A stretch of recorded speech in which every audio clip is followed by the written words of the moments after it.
dan sebagainya. Jadi kita boleh hadirkan. Jadi saya teringat Rasulullah SAW pernah menerima namanya Umar bin Wahab. Umar bin Wahab ini seorang yang sangat pintar dari segi pengecaman kepada bilangan tentera-tentera dalam peperangan. Dia duduk sebelah musyrikin Quraisy. Dia menjaga berapa orang sebenarnya tentera Islam di waktu perang Badar. Tapi nak ringkasnya, Umar bin Wahab ini pada satu waktu dia berbicara dengan Safwan bin Umayyah. Safwan bin Umayyah ni ayah dia mati dalam peperangan Badar. Adapun Umar bin Wahab ni anak dia kena tahan.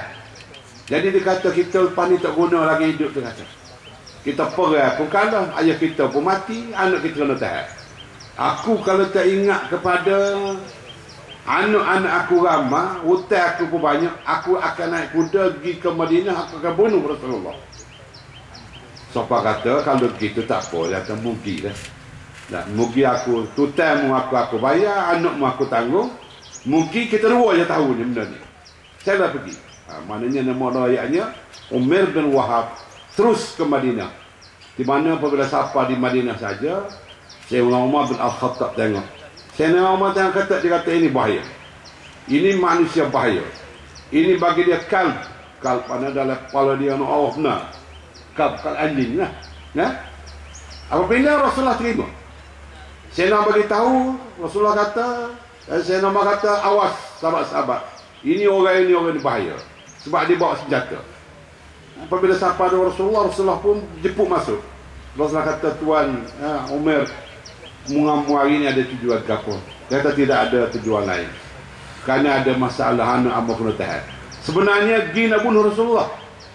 Nak bunuh Rasulullah. Tetapi Rasulullah kata bukan. Sebenarnya ada satu hajat lain. Berbicara atas batu bersama Safwan bin Umayyah, menamai bunuh aku. Terkejut dia. Bila terkejut, dia pun mengucap 2 kalimah syahadat. Dia kata, aku dua orang yang tahu benda ni. Macam mana pun boleh tahu. Sok tu habis tahu kamu. Dia ambil kesimpulan. Oleh itu dia pun masuk Islam. Mana ayatnya bahawa masjid Rasulullah pernah menerima tetamu bukan Islam. Dan dia menjadi orang yang dipanggil zaman jahiliyah, syaitanul jahiliyah. Orang kedai jahiliyah, zaman Islam panggil hiwariyul Islam, penyokong setia Islam. Jadi insya-Allah dengan adanya masjid ni, dengan dia surau ni, ramailah orang-orang yang menentang Islam tu akan mari jadi pendukung kepada Islam. Ramailah orang akan mari bersini di mana kita akan baca Al-Quran. Sebab kita rajukkan Al-Quran. Fa in tanaza'tum fi syai'in farudduhu ila Allah. Ini kita amal Islam apabila ada percanggahan berlaku, kita rajuk pada Al-Quran. Kita tak beli, kita tak bayar jenis apa ni? Jenis firma semua ni. Dalam menyelesaikan masalah. Siapa 77 juta beli firma perunding untuk menyelesaikan atau menaikkan orang-orang tertentu. Kita tak ada. Untuk sesuatu kita balik kepada Allah. Apa saja yang kita bermasalah, kita balik kepada Al-Quran dan Sunnah. Kerana kita yakin. Kerana kita yakin bahawa kita berada di bawah pihak yang benar. Kerana dengan adanya masjid, dengan adanya surau, insya-Allah saya berpendapat dan anak kampus ini semua akan beri sokongan penuh dan akan jadikan masjid dan surau ini satu tempat yang kita paling kita suka. Ada orang masjid dan surau seperti neraka. Tidak. Tempat yang paling kita suka ialah di masjid dan di surau. Barulah kita berasa tenang, barulah kita berasa baik. Ada orang tu kalau masjid dia kata tak boleh pergi masjid. Masa masjid ada politik dia kata. Siasah sebenarnya tidak ada apa-apa politik. Siasah ini satu daripada, kalau kita lihat dalam Al-Quran, walladzina jahadu fina lanahdiyannahum subulana. Dia kata sesiapa yang bermujahadah untuk jalan aku, lanahdiyannahum, nescaya kami akan tunjukkan kepada mereka jalan kami. Jadi di sini mujahadah musyaqqah. Dalam bahasa Arab musyaqqah makna ada halangan, ada gangguan. Jadi dalam untuk mencapai sesuatu benda baik, kita kena tempuh halangan. Ini dipanggil jihad. Bukan bermakna jihad tu dibunuh kan?